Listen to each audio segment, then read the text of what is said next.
పెళ్లికి తెల్లవారుజామున బయలుదేరింది ఊరేగింపు. ఎక్కడి నుంచి? కైలాస పర్వతం దగ్గర నుంచి వస్తున్నారు. గవాక్షంలో నిలబడింది మేనకాదేవి నారదుడితో కలిసి. ఒక్కొక్కళ్ళు వస్తున్నారు. అబ్బా వెలిగిపోతున్నాడు, ఆయనేనా మా అల్లుడంది. కాదమ్మా, సూర్యుడు దిక్పాలకుల్లో ఉన్నాడు. ఆ వెనక వస్తున్నాడు. ఎవరో బాబాయ్ నల్లగా ఉన్నాడు, దున్నపోతే మీరు ఆయన ఎవరా?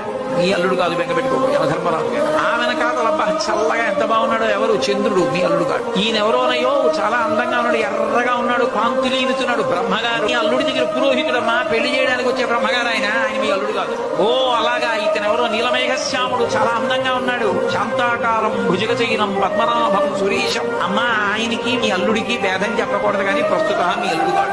ఆయన వెళ్ళిపోయాడు. ప్రదోష వేళ అయిపోయింది. రాడు వెడుతూనే ఉంది ఊరేగింపు. వస్తున్నారు మగపెళ్లి వారు. అలా ఆఖరికి ఒక ఆయన వచ్చాడు. చుట్టూ భూత ప్రేత పిశాచాలున్నాయి, ప్రపదగణాలున్నాయి. మధ్యలో దిగంబరంగా తాండవం చేస్తూ వస్తున్నాడు.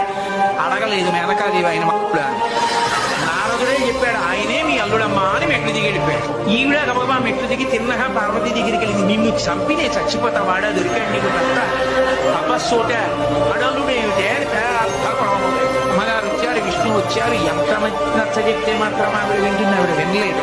ప్రపంచంలో తన కన్యాదానానికి తను త్రికరణ శుద్ధి లేకుండా చేసి తన పెళ్లి తానే పాటు చేసుకుని తలవంపులు తెచ్చుకుని అవమానాలు పడి పెళ్లి చేసుకుని లోకాలకి తపోభూములు నిలిపినటువంటి ఉదాహరణుడు పరమశివుడు ఒక్కడే.